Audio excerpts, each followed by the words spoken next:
Donc cette session est consacrée à l'extensibilité. L'extensibilité, une petite table ronde qui va réunir alors de droite à gauche Pierre Lévy de la mairie de Paris qui représente le CMS Lutèce, Tarek qui est de Jaya, qui pourra parler de Jaya, Yann Gomiro qui parlera de Joomla, Marc Brassier de Liferay, et Kevin Danesis qui parlera de CMS Made Simple. Je vais faire une brève introduction à la notion d'extensibilité, ce que j'ai appelé noyau extension ici. Un triple modèle. J'aimerais insister sur le caractère triple du modèle et sa capacité, ça n'est pas sa seule vocation, mais sa capacité à articuler éditeur et communauté. C'est une des choses qui me semble les plus intéressantes dans l'extensibilité. Donc l'idée, c'est de ne pas se focaliser sur les aspects techniques. Est-ce que tel ou tel outil CMS est extensible ou non? Combien il a d'extensions? Ça fait partie du sujet, hein, c'est intéressant, mais ce n'est pas la seule chose. On s'aperçoit qu'il y a des outils, et d'ailleurs, ce n'est pas propre à la gestion de contenu. On retrouve la même chose dans beaucoup de domaines, dans les ERP, on retrouve la même chose même dans la GED et a fortiori dans le e-commerce, qui ont adopté ce modèle. Et dans certains cas, même le noyau finit par être minoritaire. Et en fait, le noyau ne fait pas grand-chose. Et les extensions font le gros du boulot. Quelques exemples qui sont pris un peu dans tous les domaines. Je vais citer ici Magento avec plus de 2400 extensions, dont un bon tiers est gratuite. La plupart des autres comptent une centaine de dollars. J'avoue que c'est de l'information qui a un peu plus d'un an d'âge. Je ne suis pas allé revérifier sur chacun des sujets. Drupal, à cette époque, avait 7000 extensions, mais je pense que ça a dû grandir depuis. Chacun de nos invités ici nous diront combien ils ont d'extensions, mais en matière d'extension, il est à peu près établi que ce n'est pas celui qui en a le plus qui a forcément le plus d'atouts. Et OpenERP dans un tout autre domaine avec 700 extensions, dont un bon nombre qui viennent d'intégrateurs. Alors pourquoi choisir ce modèle? Triple modèle, donc un modèle d'architecture logicielle, un modèle économique, un modèle de gouvernance et de gestion d'écosystème. Un modèle d'architecture en premier lieu. En tant qu'architecture, il s'agit de privilégier un noyau réduit avec des fonctionnalités centrales et principalement une sorte de hub qui va accueillir des développements externes, dont même une partie pourra être de la même origine que l'équipe qui a fabriqué le noyau, car le but n'est pas forcément d'articuler une équipe avec une autre équipe. Et puis des hooks, des points d'ancrage et différentes technologies pour brancher des extensions qui apportent d'autres fonctionnalités. L'idée, c'est à la fois la légèreté, la capacité à répondre à une diversité de besoins de la manière la plus flexible et la plus légère possible, puisque chacun n'embarquera comme extension que le strict minimum dont il a l'usage. On a vu d'ailleurs ce modèle de la même manière se décliner sur des outils comme Firefox, hein. Mais même tout le monde pense que c'est aussi la voie même pour les systèmes d'exploitation, c'est-à-dire de ne pas aller vers des systèmes obèses qui ont embarqué tout ce qu'il était concevable d'embarquer pour répondre à tous les cas de figure, mais le même principe du noyau léger auquel on vient intégrer les fonctionnalités nécessaires.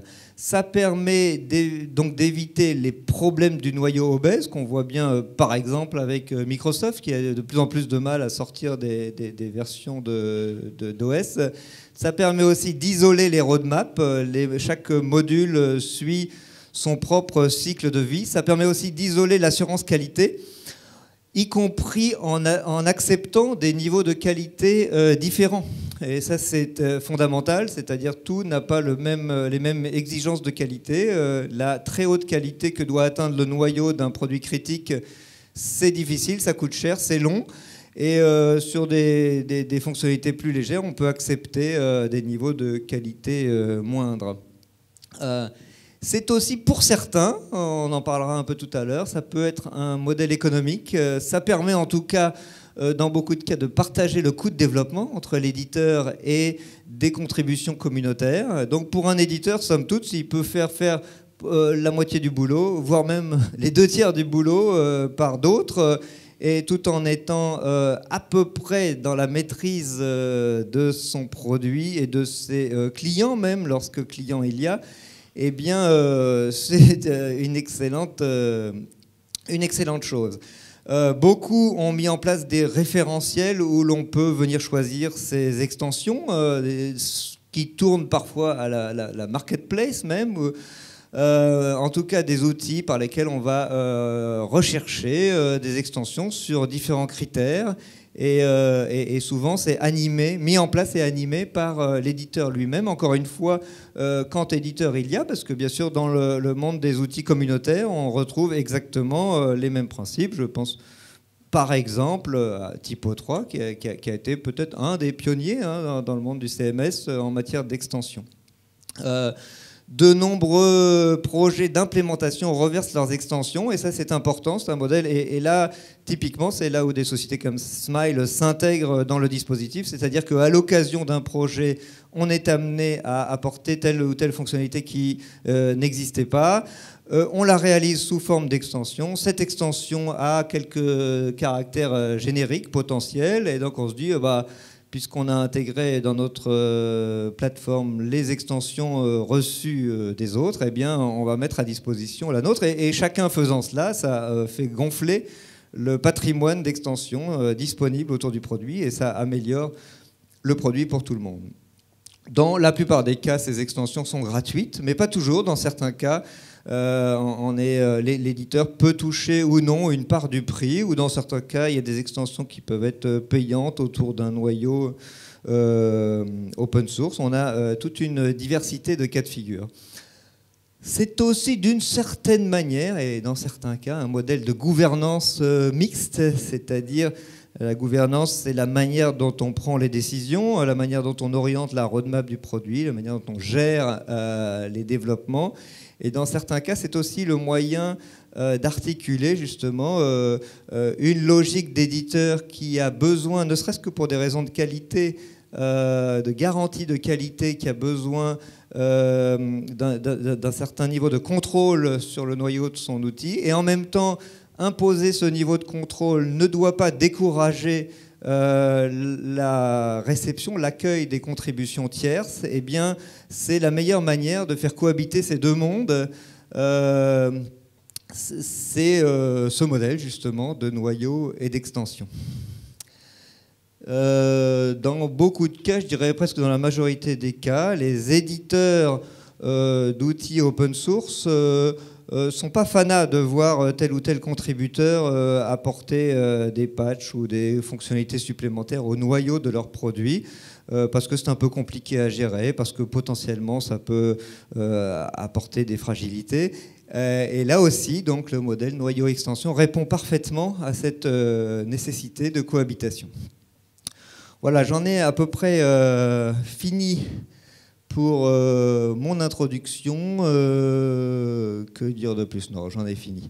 La conclusion, me semble-t-il, et c'est pas encore l'heure de la conclusion, mais la conclusion de l'introduction, c'est que c'est un modèle clairement qui est le meilleur compromis, qui a quantité de bénéfices, particulièrement pour les solutions open source. Ce qui est intéressant, c'est de voir que, en fait, fondamentalement, ça n'est pas l'exclusivité des solutions open source. En réalité, SAP, Microsoft, SharePoint, je ne sais trop, n'importe quelle solution propriétaire peut tout à fait mettre en place un modèle noyau extension, accueillir, voire même stimuler les extensions produites par des tiers. Mais en fait, on ne le voit pas. Sur SAP, il y a quelques extensions qui sont en fait des méga produits, mais il y en a quelques dizaines tout au plus, et bien sûr, elles vont coûter des centaines de milliers d'euros pièce. Donc on est dans un autre monde. Et bien que ce ne soit pas pour des raisons technologiques, mais pour quantité de raisons, sur lesquelles on reviendra peut-être, les éditeurs propriétaires ne pratiquent pas, ou pratiquent très peu, ce modèle noyau-extension.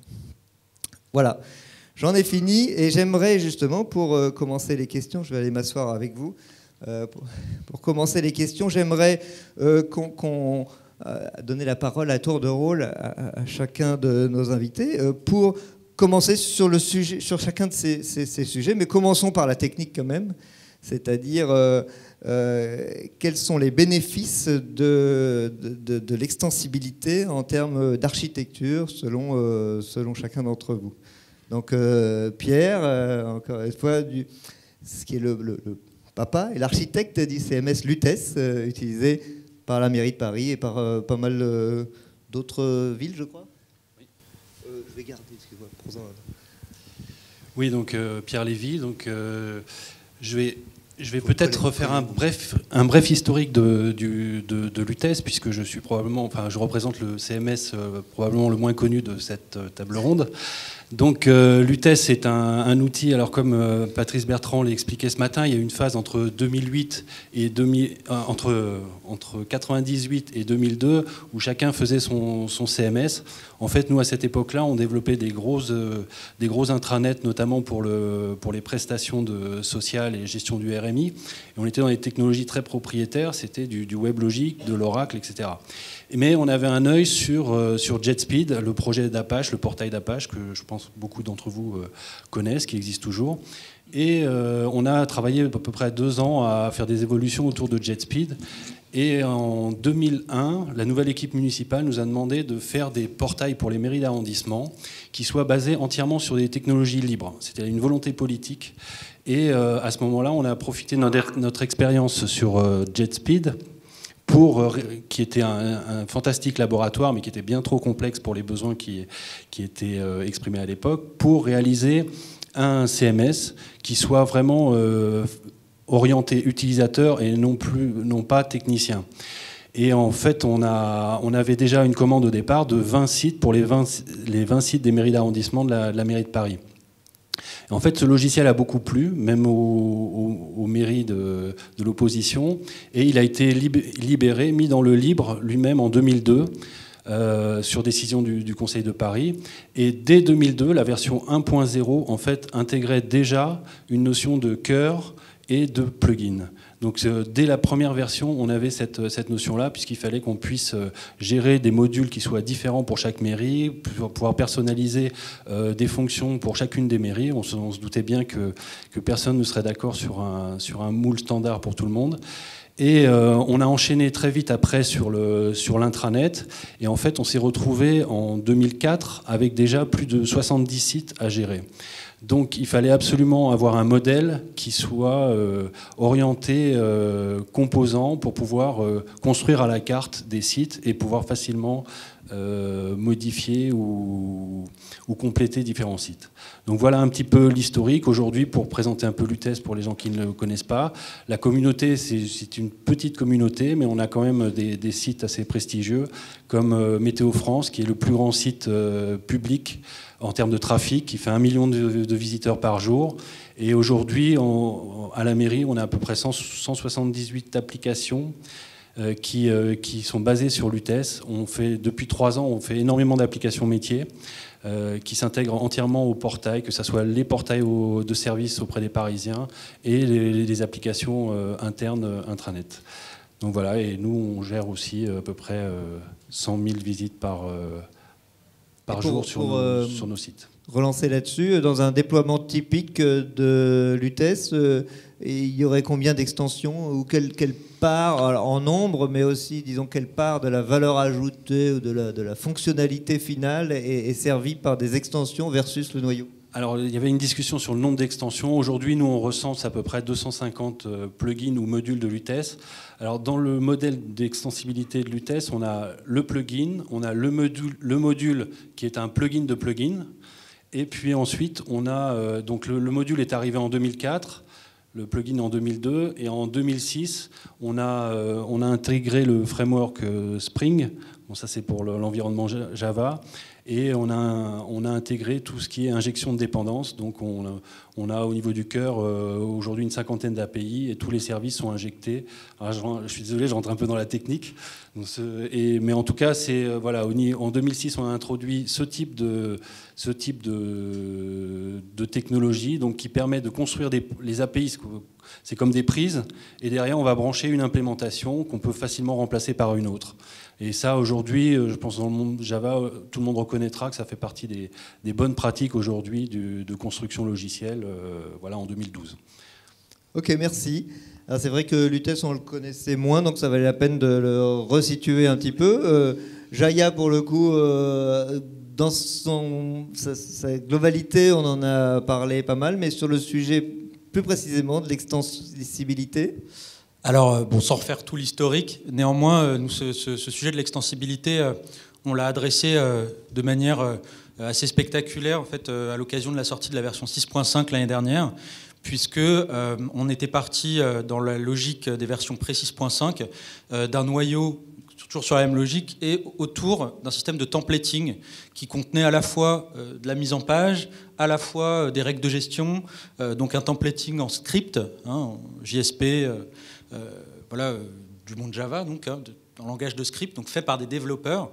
Et notre modèle a toujours été celui-là, d'avoir nous notre noyau et puis derrière des intégrateurs comme Smile qui livrent des sets de templates. C'était frustrant au final parce que notre système d'extension était trop restreint. Le templating mélangeait à la fois du rendu, des informations de mise en page, des règles métiers, des déclarations de type. Enfin, c'était un petit peu trop compliqué à maintenir. Et surtout, la réutilisabilité était assez limitée. On a pu, à l'occasion du développement de la version 6.5, reprendre tout à zéro et mettre complètement de côté en fait, notre ancien modèle pour passer sur une extensibilité à plusieurs niveaux. Techniquement, l'extensibilité, elle est unifiée. C'est-à-dire qu'on a bien toujours le noyau avec les services Jaya classiques de WCM, portail, donc workflow, gestion des droits, gestion de la persistance sur des environnements cluster, de la haute dispo, etc. Donc ça, ce sont des services gérés par le noyau dont on n'a pas à se soucier quand on est intégrateur, ou très peu. Quand on développe une extension, on vient juste se plugger en effet sur ces services du cœur. Et donc techniquement, c'est unifié. Toutes les extensions suivent le même format technique. On utilise Maven pour la gestion de nos projets d'extension. Donc on a un archétype Maven, on génère nos projets. Et derrière, on peut mettre dans les projets tout ce qu'on veut. Et à côté de ça, en fait, en dehors de cette approche technique unifiée, finalement, aujourd'hui, nous, des extensions, ce sont des choses, on appelle ça des modules dans Jaya. Ça peut être des choses très différentes. On peut avoir des modules qui vont servir à gérer un nouveau type de contenu. Par exemple, je vais gérer un type de contenu spécifique à mon projet qui va être une fiche produit au format avec les attributs spécifiques à mon organisation, avec donc des vues, la façon de l'afficher, etc. Ça peut être un composant plus technique, comme un composant de connexion, un annuaire, qui peut être aussi un module. Même si techniquement on verra la même chose, fonctionnellement ce sont des choses très très différentes. On peut avoir un jeu de template aussi, qui va être uniquement de la mise en page, qui est aussi packagé sous forme de module technique de la même façon, mais qui rend des services complètement différents, puisque les jeux de template, c'est uniquement de la mise en forme. Et tout ça est géré de manière complètement indépendante. Ce qui fait que si moi je développe un fameux composant de gestion de fiches produits couplé à une interface avec un système e-commerce et puis éventuellement des liens vers SAP pour la gestion de mes commandes ou autre, ce module-là, je peux le déployer sur n'importe quel environnement Jaya, dans n'importe quel contexte graphique, en termes de rendu de template, dans n'importe quel contexte technique, annuaire LDAP ou connecteur à un référentiel utilisateur spécifique, etc. Tout ça est complètement indépendant. Et c'est là-dessus qu'on a ressenti vraiment le challenge. C'est ça qu'on a pu adresser avec la version 6.5. C'est un bénéfice pour nous, parce que ça nous permet de nous concentrer vraiment, nous, sur le cœur, et puis aussi sur les extensions, les modules qu'on fournit par défaut. On fournit à peu près une centaine de composants fonctionnels avec le produit dans lesquels les clients peuvent piocher, qui peuvent réutiliser tel quel ou adapter éventuellement à des besoins. Les intégrateurs peuvent se concentrer sur la partie intéressante de l'intégration, qui sont les modules à forte valeur ajoutée, qui vont développer et pouvoir même réutiliser vis-à-vis de leurs différents clients en les adaptant peut-être, mais en tout cas maximiser la réutilisabilité de leur code. Pour les clients, c'est des coûts de développement qui sont bien moindres grâce à cette réutilisabilité justement et à ce catalogue très fourni. Ok, merci. Excusez-moi, je t'interromps pour qu'on ait le temps de finir le tour de table et puis de revenir aussi sur d'autres sujets que je trouve intéressants, l'articulation justement d'un éditeur avec ses contributeurs tiers, etc. Yann, peut-être tu peux nous parler d'un monde un petit peu différent, celui de Joomla. Oui, parce qu'en fait, Joomla, à la base, par rapport à la présentation, c'est qu'on n'a pas d'éditeur. Tout à fait. On est une véritable communauté. À la base, c'est une communauté de développeurs. Et on a eu autant d'utilisateurs qui se sont adhérés par rapport à l'époque où c'était en fait sur le choix qu'avaient pris les développeurs, parce qu'il y a un historique qui est assez complet, donc je ne vais pas rappeler l'époque où c'était l'époque de Mambo. Il y a eu le premier fork qui a existé en fait des CMS, qui a permis en fait de créer Joomla à partir des développeurs. Et ça a continué en fait sur l'évolution, puisque de la version 1.0 qui était en fait une copie de Mambo, on a eu la version 1.5 qui était une refonte de Joomla complet au niveau du code. Et là aujourd'hui on est sur la version 2.5 qui est la version actuelle depuis le mois de janvier. On a une version 3.0 qui va sortir à la fin de l'été, qui aura aussi d'autres fonctionnalités. Au niveau des extensions, c'est pas nouveau. Depuis le départ, en fait, on a eu un accompagnement d'autres développeurs qui ont venu apporter différentes fonctionnalités, pas forcément un tout. En fait, on distingue. On a plusieurs termes. On appelle ça des composants, on appelle ça des modules, on appelle ça des plugins. En fait, rapidement, pour ceux qui ne connaissent pas encore les termes, ces composants, on a un ensemble de fonctionnalités. Ça peut être le e-commerce. Il y a VirtuaMart qui est le composant le plus célèbre sur Joomla au niveau du e-commerce. Aujourd'hui, on en a plusieurs sur le marché qui répondent présentement aux besoins du e-commerce actuel, puisque les produits évoluent. Et ce qu'il faut savoir, c'est qu'on a une communauté aussi bien pour Joomla, mais aussi au niveau des extensions, puisqu'on peut s'apercevoir qu'on a des milliers de personnes qui travaillent autour des produits et collaborent en fait avec les développeurs de chaque extension. Donc ça, c'est intéressant puisque ça permet de donner un avenir aux produits. Pas forcément en fait. J'ai vu pratiquement des extensions qui ont changé plusieurs fois de développeurs à l'origine. Pourquoi ? Parce que c'est des différentes équipes qui sont venues reprendre le projet et à chaque fois il y a toujours une continuité. Et sur l'avenir aujourd'hui des extensions. Aujourd'hui, on a à peu près 9400 extensions, parce que c'est bien quand même de dénoncer le chiffre. C'est toujours en pleine expansion. Bien sûr, il faut le distinguer, les versions, puisque si on va sur l'annuaire des extensions de Joomla, qui s'appelle la GED, c'est Joomla Extension Directory, on a les différentes versions pour la 1.5, pour la 2.5, et bientôt pour la 3.0. Donc on va voir, en fait, on va pouvoir faire des choix. Ce qu'il faut savoir, en fait, que pour être publié sur cette GED, il y a des critères de sélection de la part de l'équipe de Joomla.org, notamment au niveau de la sécurité, parce qu'il faut en parler énormément. C'est-à-dire que choisir une extension avec le composant, il faut savoir en fait derrière qu'on a des failles de sécurité, qu'il faut des mises à jour. Aujourd'hui, la version de Joomla 2.5 gère les mises à jour aussi bien du corps que des extensions en mise à jour automatique, comme le fait WordPress même. Aujourd'hui, en fait, on a des fonctionnalités. On a des différences parce que les développeurs travaillent eux-mêmes, c'est-à-dire qu'ils ont leur propre dépôt et ça s'ajoute. Et je dirais qu'aujourd'hui, l'orientation des extensions se porte aujourd'hui sur l'adaptation responsive, puisque juste pour la version 3.0, il faut savoir qu'on révise complètement l'interface, et donc les extensions, aussi bien dans l'administration que sur le front, seront aussi responsives. Il y en a à peu près une dizaine. En tout cas, ça pose la question qui est prééminente, je crois, en matière d'extension, du contrôle qualité, c'est-à-dire faire cohabiter l'exigence de qualité avec le foisonnement communautaire et la richesse qu'il peut apporter, mais tout en maîtrisant les risques. Et c'est vrai que, juste pour terminer, on peut très bien être sur la GED à un moment, et si on a une faille de sécurité quelconque, on est retiré aussitôt de la GED. Un vrai contrôle qualité. On va passer la parole à Marc Brassier de Liferay qui a un modèle basé sur l'extensibilité depuis très longtemps, je crois depuis les débuts, me semble-t-il. Oui, oui, tout à fait, depuis les débuts. Alors, pour resituer Liferay, pour ceux qui ne connaîtraient pas, donc Liferay, c'est une solution orientée portail Java J2E. Aujourd'hui, on va dire que la majorité de nos clients sont plutôt dans des grands comptes, donc plutôt type Société Générale, Air France, etc., qui font effectivement leur intranet sur la base de Liferay. Sur la partie extension, en fait, faudrait d'abord aborder la notion de standard, voilà, parce que dans le monde Java, il y a cette notion de standard, donc vous allez retrouver cette notion de portlet. Donc ça, c'est une notion qu'on intègre, mais vous allez retrouver également peut-être des choses comme OpenSocial. Alors OpenSocial, peut-être que ça vous dit rien, mais globalement, c'est une norme qui a été poussée par Google. Si vous prenez Google Maps, typiquement, c'est un gadget OpenSocial que vous pouvez intégrer dans votre portail. Donc il y a cette notion de standard qui est très importante finalement, parce que ça participe à cette notion d'interopérabilité et puis d'extensibilité.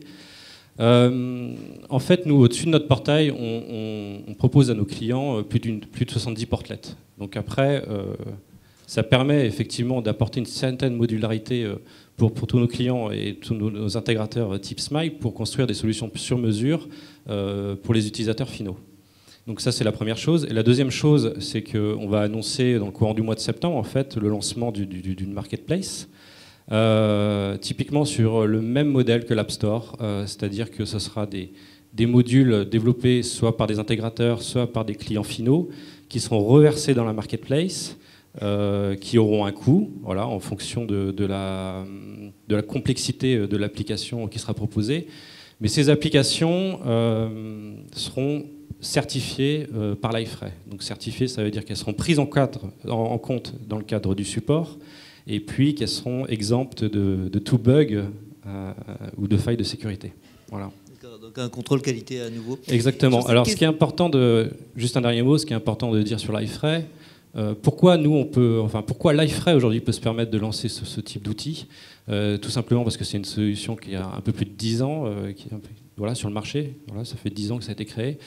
Et qu'aujourd'hui, on a une communauté qui représente à peu près 60 000 membres. Donc il y a à peu près 60 000 membres qui contribuent tous les ans sur notre solution. Et je te relance avant de passer la parole à Kevin sur la question des standards. Est-ce que cette promesse du portlet, anciennement JSR 168, etc., est-ce qu'elle a été tenue? Est-ce qu'aujourd'hui on peut prendre un portlet qui aurait été développé pour un autre portail et le brancher sur Liferay et ça marche du premier coup?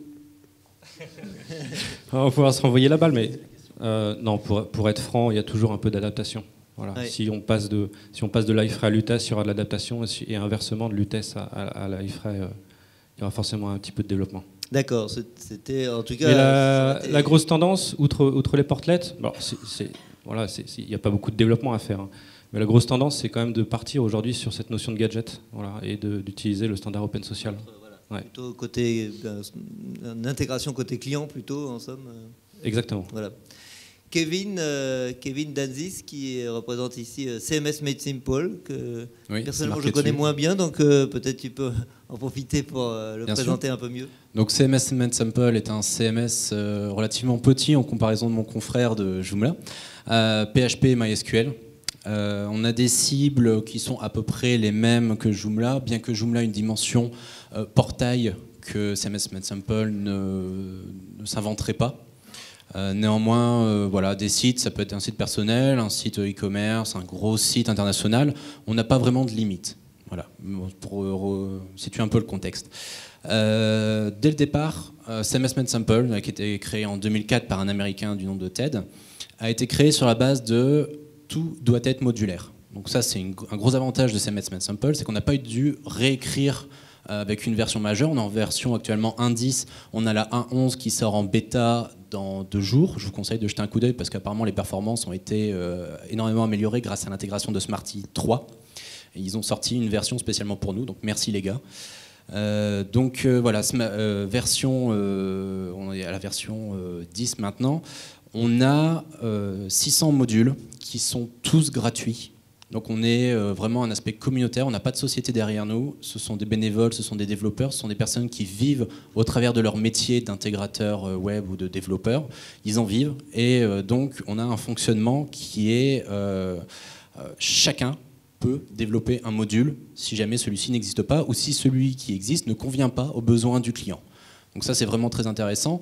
On a une API dédiée aux modules, où, comme vous l'expliquez, ou je ne sais plus qui expliquait, système de prise où chacun va aller se plugger dessus. C'est exactement ça. Et je pense qu'à l'heure actuelle, c'est impensable de prendre un outil open source et de se dire je vais être bloqué si demain j'ai besoin d'une fonctionnalité. Je vais être bloqué s'il faut que j'aille modifier le code source du logiciel. Il existe des logiciels open source, on peut citer des noms, il y a PHPBB, il y a FluBB pour la partie forum. Quand vous voulez ajouter un module, il faut aller modifier le code source. C'est une hérésie. Je ne sais pas si quelqu'un a quelque chose à rajouter de ce côté-là, mais mettez à jour une version de PHPBB, vous perdez tout. Donc au contraire, on a essayé de prendre le pli inverse, de dire tout doit être modulaire. Alors actuellement, tout n'est pas à 100% parce qu'il y a ce fameux core qui embarque certaines fonctionnalités, notamment la connexion à l'administration qui fait partie du core. Mais on a une politique à l'heure actuelle de tout décentraliser pour que les versions, donc là on a la bêta de la 11 qui va sortir dans 2 jours, on a la 12 qui commence à être réfléchie pour pouvoir proposer du modulaire, y compris sur le panneau d'administration pour la connexion, pour éventuellement proposer un système autre comme du LDAP qui n'est pas présent à ce jour. Donc tout le monde convient que c'est le bon modèle, chacun à sa manière, mais en tout cas, il n'y a pas d'ambiguïté sur le fait que ce soit le bon modèle. Et aussi ce que vous venez de dire, mais j'imagine que c'est partagé par tout le monde, que c'est un principe général. Dans l'open source, on essaye de ne pas modifier le noyau des outils. C'est vrai que, comme je le disais ce matin, nous, chez Smile, au début des années 2000, on y allait franco, c'est de l'open source. Si ça ne fait pas exactement ce qu'on veut, on va charcuter là-dedans et on va lui faire ce qu'il faut que ça fasse. Et on a eu quelques revers qui nous ont fait apprendre que dans tous les cas, il y avait des occasions où on pouvait contribuer au noyau, mais à condition de s'intégrer dans un processus et non pas de télécharger, modifier, déployer. Ça, c'est jamais. Et justement, j'aimerais revenir, on a encore un petit quart d'heure pour faire un deuxième round, sur l'articulation, disons, un peu plus au sens gouvernance. On a parlé technique, le nombre d'extensions, etc. Mais dans quelle mesure, comment ça cohabite du point de vue alors à la fois gouvernance, développement, économie, l'éditeur, lorsqu'éditeur il y a, et sa communauté, et lorsqu'il n'y a pas d'éditeur, mais une communauté seulement, la question se pose quand même de comment s'articule la core team avec le foisonnement des gens qu'on ne connaît pas, qui ont envoyé un truc par mail ou autrement, etc. Voilà, si on peut refaire un petit... Oui, alors au niveau de l'UTES, il faut dire que c'est un projet qui est quand même communautaire, c'est-à-dire que le code source est complètement ouvert. On a un référentiel de source qui est ouvert à pas mal de gens. On a des gens au bord de technique, on a des gens d'Atos Worldline, on a des gens de Sopra. Le board technique, c'est principalement des gens qui ont été reconnus pour leur mérite, pour leur qualité d'architecte. Donc aujourd'hui, on peut dire que le board technique de l'UTES, c'est à peu près 7 personnes, et vraiment qui connaissent parfaitement l'UTES et qui proposent, qui sont les gardiens du temple, donc qui proposent toujours des évolutions qui sont très liées à l'évolution de l'état de l'art et surtout à la sécurité, parce que c'est vraiment un aspect... la sécurité, la robustesse, c'est vraiment un aspect qui est très important pour toutes les plateformes qu'on exploite. Donc on a les gens d'Atos Worldline qui travaillent sur Météo France, sur e-Bourgogne, les gens de Sopra qui travaillent sur notaire.fr, et puis aussi les architectes internes de la mairie de Paris. Donc il y a cette gouvernance technique. Après, dans le modèle, on a quelque chose d'assez intéressant aujourd'hui, parce qu'aujourd'hui, il y a beaucoup de services qui vont ouvrir et qui sont basés sur l'UTES. Tout le cycle de vie des Parisiens seront touchés, depuis l'inscription en crèche jusqu'à la gestion des cimetières.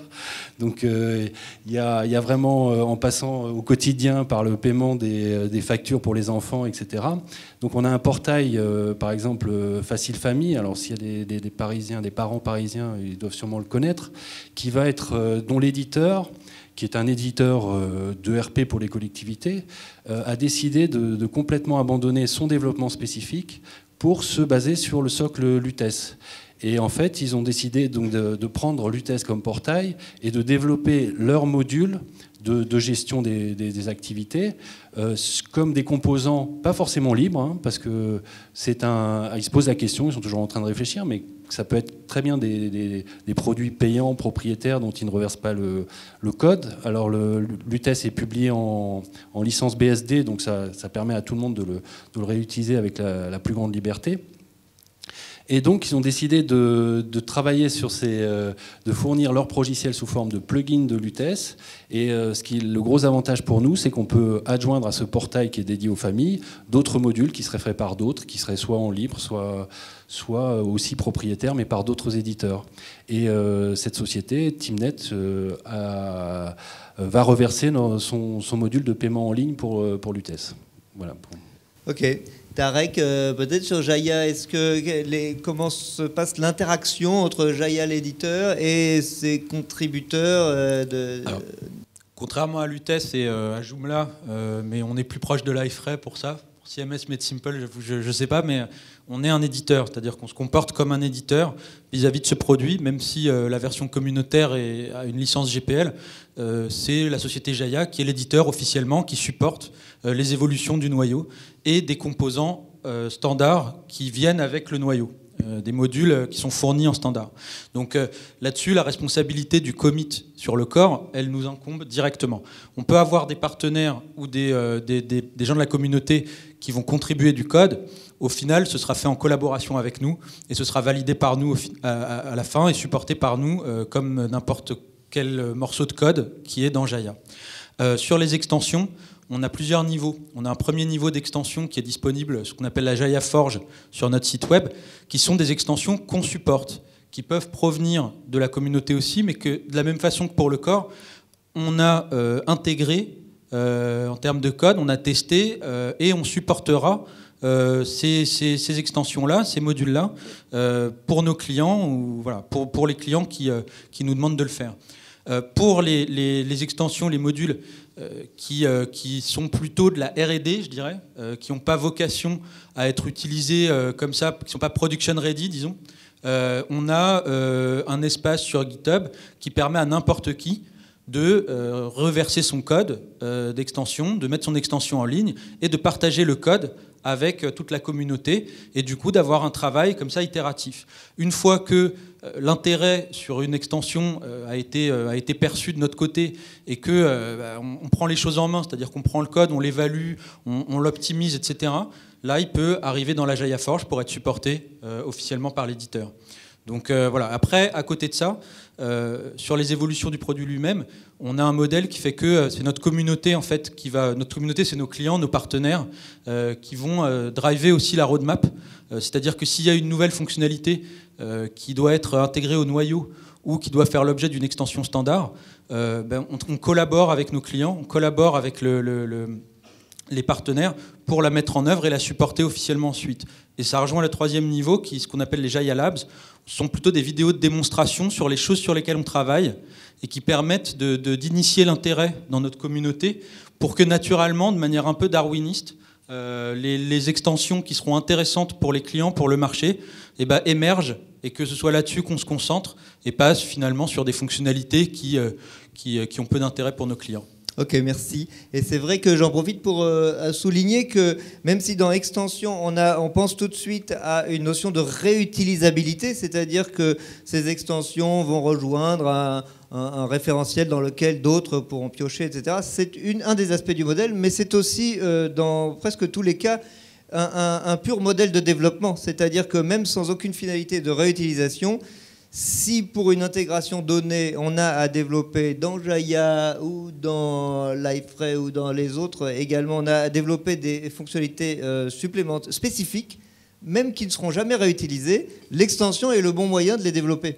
Voilà, donc même pour du spécifique one-shot, si je peux dire, l'extension est la bonne architecture. Yann Oui, en fait, sur Joomla, on a quand même de grandes différences. C'est-à-dire que depuis le mois de janvier, en fait, on a séparé la plateforme Joomla du CMS. En fait, on a 2 équipes aujourd'hui de développeurs. Donc on a toujours une équipe qui va développer autour du CMS et une équipe qui va améliorer des fonctionnalités autour de la plateforme Joomla. La plateforme Joomla, en fait, elle est complètement à part.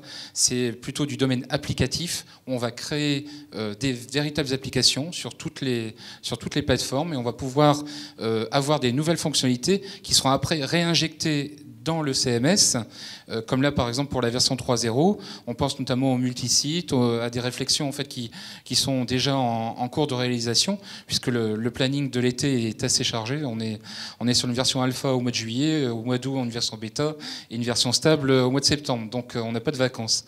Puisque en fait on est toujours bénévole, on fait exactement les contributions, je dirais aussi bien au niveau du corps. Alors là il y a plusieurs échelles. Je dirais on a 12 développeurs qui vont travailler sur le CMS. Autour, on a 150 personnes qui vont donner des contributions. Ça peut être, par exemple, j'ai un outil de sauvegarde qui est superbe sur Joomla. L'auteur a déposé l'outil de notification de mise à jour automatique. C'est une fonctionnalité qui n'existait pas, qui a été ajoutée par un contributeur externe. Donc ça améliore en fait tout l'ensemble. Aujourd'hui, c'est la question qu'on peut se poser de vivre de Joomla par rapport aux extensions, puisque si on développe gratuitement entre guillemets des solutions, comment on peut vivre? C'est tout simplement parce qu'il y a une marketplace des fois qui propose des templates, puisqu'il faut savoir que par exemple des extensions comme e-commerce ou tout le reste, même les fonctionnalités, on peut ajouter des fonctionnalités nouvelles qui ne sont pas existantes.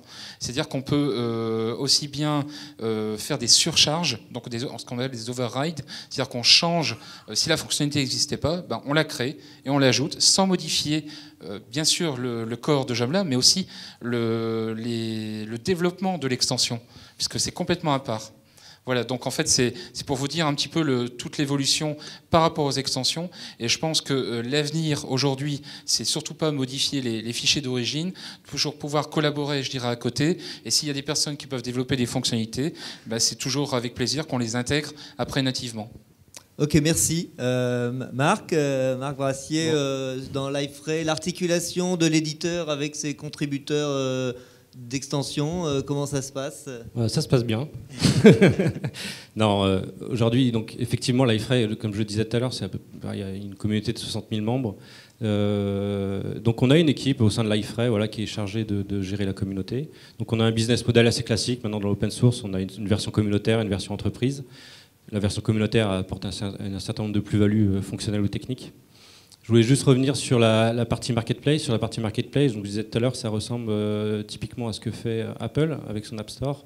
Et ça va permettre notamment à notre communauté, voilà, aux développeurs, de pouvoir monétiser leur application et de pouvoir éventuellement, alors peut-être pas vivre de ça, mais d'avoir un peu de revenus complémentaires. Voilà, pour ceux qui sont des contributeurs actifs. Donc je pense que c'est une bonne chose aussi de pouvoir impliquer la communauté dans cette partie business, voilà, et version entreprise. Vous pourrez trouver des revenus pour les contributeurs tiers. C'est un peu ce que je disais tout à l'heure quand je disais qu'il y a un modèle d'architecture, un modèle de gouvernance et dans certains cas un modèle économique. Là, on est dedans. Voilà, exactement. Donc l'intérêt, c'est effectivement de récompenser la communauté, entre guillemets. Voilà. Allez, après, donc effectivement, bon, je pense que c'est vrai que mes collègues ont bien balayé le sujet. Outre les modules, je pense qu'on peut peut-être parler aussi des extensions au niveau des standards, etc. Donc, typiquement, je sais que voilà, SharePoint ou Documentum nous ont pas attendus, malheureusement, pour être présents en entreprise. Mais ce qui n'empêche pas l'adoption par un certain nombre de grands comptes de Liferay et de pouvoir intégrer des solutions de type SharePoint, Documentum, Alfresco ou Nexeo, parce qu'aujourd'hui, on est en mesure de fournir voilà, des API type CMIS qui nous permettent une interopérabilité entre ces systèmes. Donc ça aussi, ça fait partie de l'extensibilité de la partie CMS. D'accord. Très intéressant. Il faut qu'on presse un peu. Kevin On va faire vite. Donc du côté de CMS MainSample, nous n'avons pas du tout la même carrure au niveau nombre d'utilisateurs que Joomla. On est le petit dernier de la famille des CMS en PHP, si je puis dire. Néanmoins, on a un modèle qui est peut-être un petit peu différent, c'est-à-dire qu'on a actuellement une dizaine de développeurs internationaux qui se concentrent sur le noyau.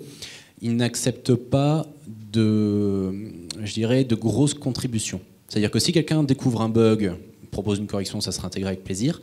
Mais l'équipe de développement a sa propre roadmap interne qui ne développe pas plus sur les 6 mois en avant.